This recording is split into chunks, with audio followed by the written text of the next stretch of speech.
looking at international trade, in particular the effects of a tariff. This tends to be a micro topic because we're looking at a particular market for some good, and the effect of trade on that market. There are some trade issues that we're going to revisit in macro as well. So we have this world market, the entire world kind of summed together. It gives us this world market. And some world price. I made it low here for relatively low for a reason.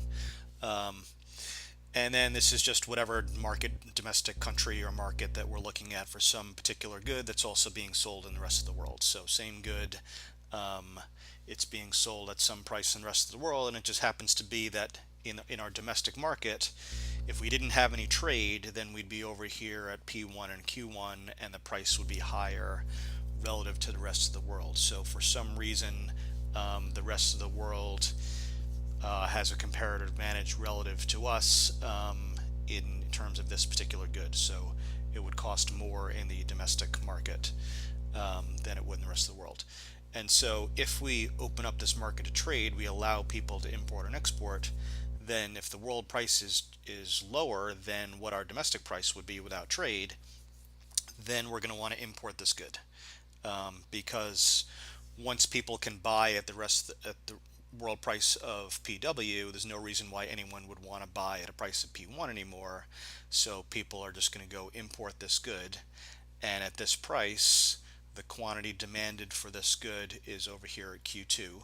So this is the domestic demand for this particular good, and this is the domestic supply for this particular good. So like domestic producers producing this good, and if the price that domestic producers can now get is PW, because no one's going to buy it at P1 anymore, then their quantity supplied goes down here to Q3, which means they're still producing these first Q3 units because it's still worth it for them to produce. This is their marginal cost of production is lower than PW, so it still makes sense for them to produce these units. They don't want to produce past that.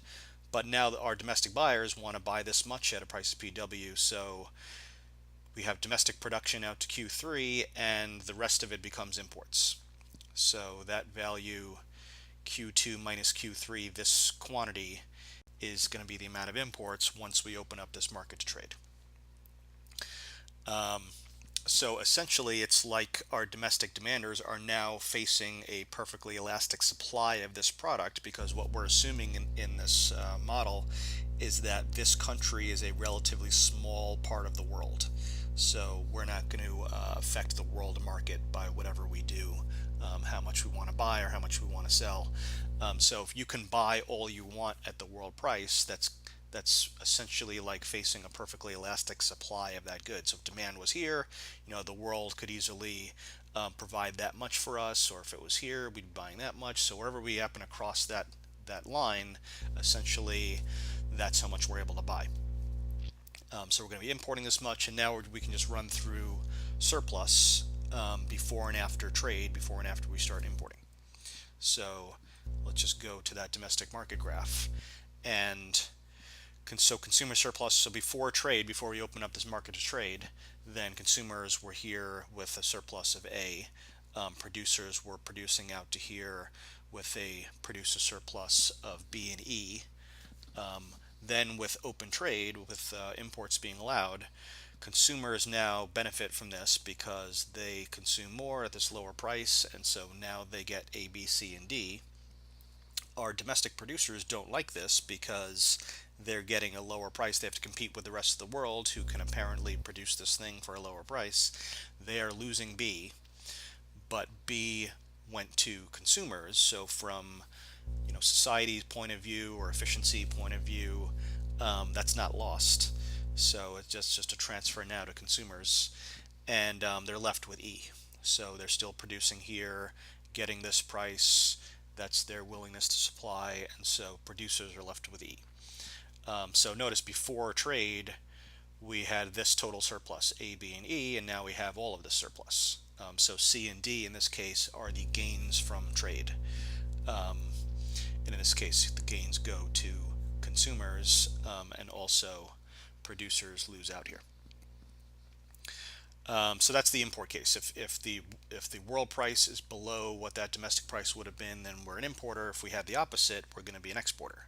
So if that world price, I didn't draw the world market again, but the world price would be now up here at PW.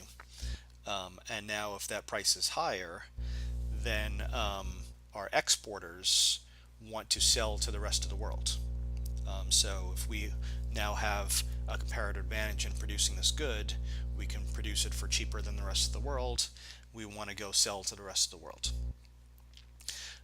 So now we can run through surplus here. So again, A, B, and C was consumer surplus before trade.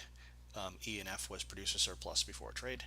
And now with this new market, quantity supplied. So in this case, suppliers can now sell all they want to the rest of the world. So it's essentially like suppliers are now facing this perfectly elastic demand for their product, because if it was out here, the world market can absorb whatever output our domestic suppliers are willing to produce, because we assumed we're a relatively small part of the world market.